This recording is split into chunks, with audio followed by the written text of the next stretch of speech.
పసిబిడ్డగా పుట్టి కూతురై పెరిగి కోడలై భర్తకు భార్యయై బిడ్డకు తల్లియై ఇల్లాలిగా తల్లిగా తల్లికి తల్లిగా నవ్వును ఏడుపును కలిపి దిగమింగి ఇంటినే గుడి చేసిన దేవత సెలవిమ్మని అడిగితే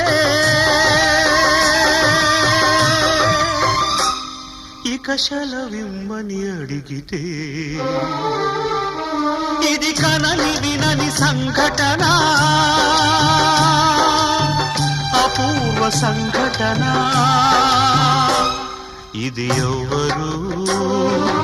ఎవ్వరికి